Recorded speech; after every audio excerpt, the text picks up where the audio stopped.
Welcome to Misali science college Urdu Sultan. आज हम discuss करने जा रहे हैं about the active membrane potential.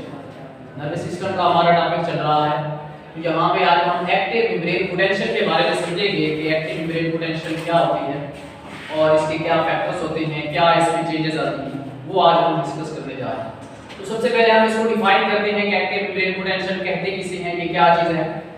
तो इसको हम डिफाइन करते हैं the net difference of charge across the neuron when nerve impulse is passing through it।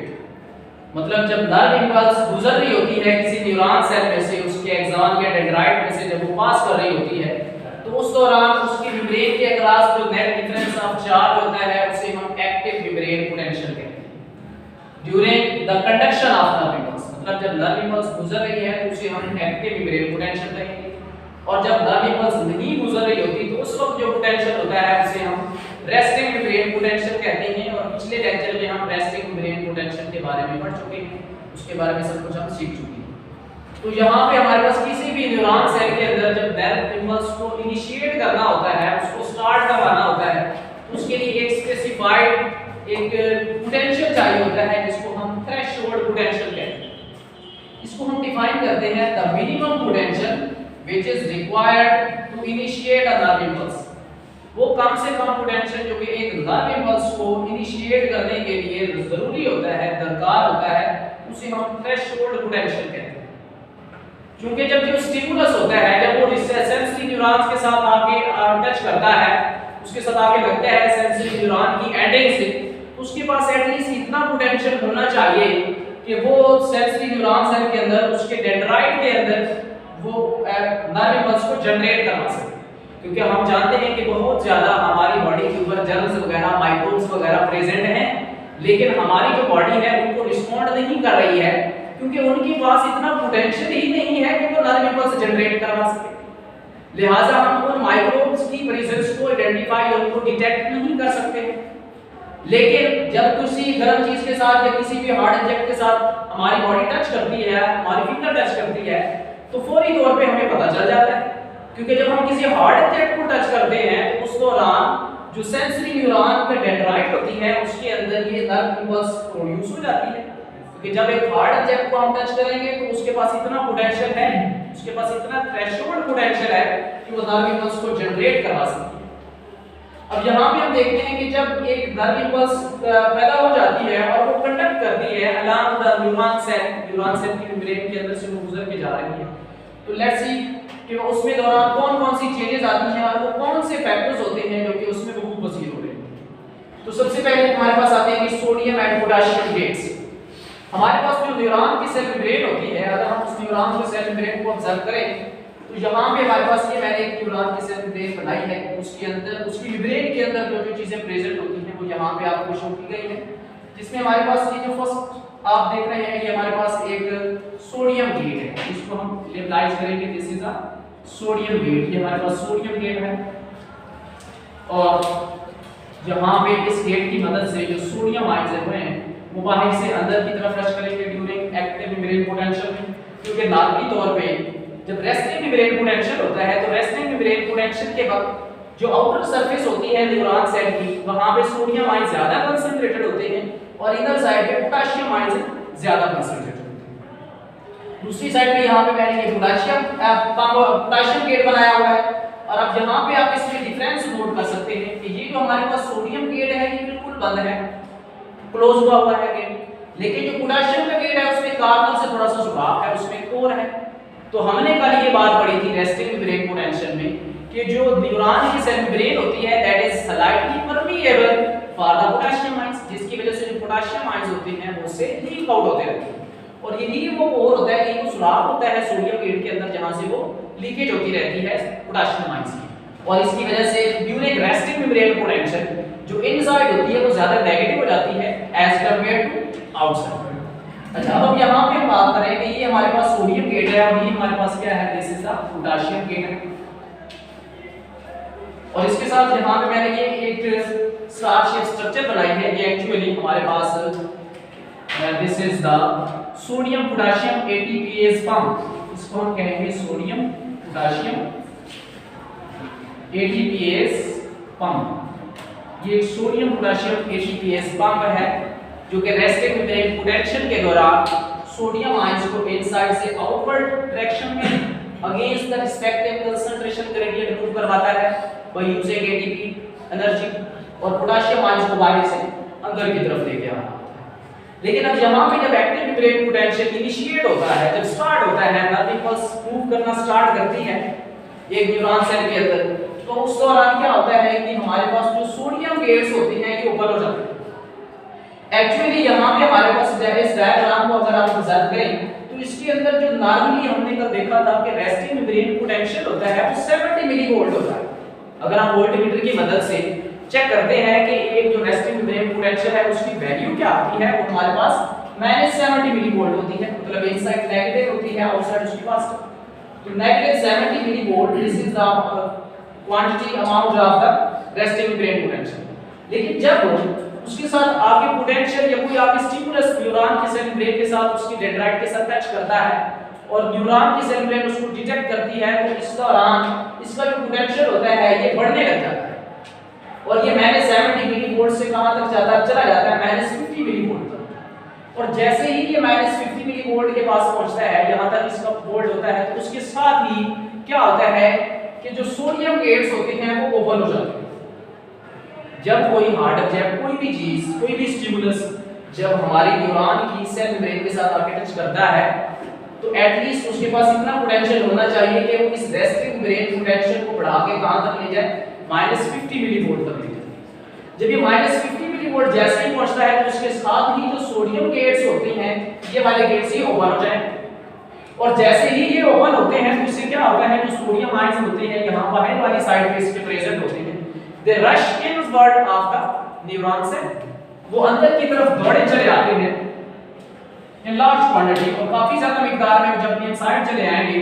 अब इसका जो सोडियम गेट है अब इट हैज ओपन, अब ये ओपन हो गया, और जब ये ओपन हो जाएगा तो सोडियम आयन बाहर से अंदर की तरफ आ जाएंगे। जब बाहर से अंदर की तरफ जाएंगे, अंडरस्टूड सी बात है, तो इनसाइड क्या हो जाएगी, अब ये पॉजिटिव हो जाएगी। पहले क्या था, पहली नॉर्मली ये हमारे पास जो इनसाइड होती है वो नेगेटिव होती है, लेकिन जब यहाँ पे सोडियम गेट्स ओपन हुए हैं और सोडियम अंदर रश करके आती है, तो सोडियम की ज्यादा कंसंट्रेशन आने की वजह से यहाँ पे चूंकि सोडियम पॉजिटिव आयंस होते हैं, लिहाजा जो इनसाइड होगी इस जगह पे वो क्या हो जाएगी, दैट बिकम्स पॉजिटिव, वो अब पॉजिटिव हो जाएगी।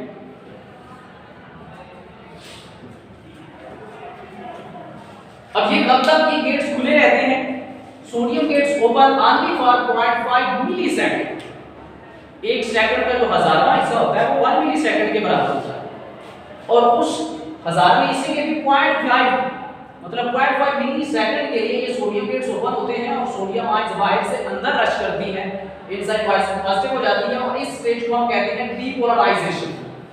क्योंकि जब नॉर्मली मेम्ब्रेन रेस्टिंग पोटेंशियल पे होती है तो उसका जो पोटेंशियल होता है उसको हम कहते हैं polarised state of the neuron cell. लेकिन जब ये सोडियम आयंस अंदर चले आते हैं सोडियम गेट के ऊपर होने पर, तो इसको हम कहते हैं that membrane has become depolarised. अब उसका पोटेंशियल भी चेंज हो जाता है और ये मेम्ब्रेन अब डीपोलराइजेशन हो गई है। तो ये हमारे पास जो सेकंड स्टेप है यहां से लेके यहां तक का ये डीपोलराइजेशन को शो करना है।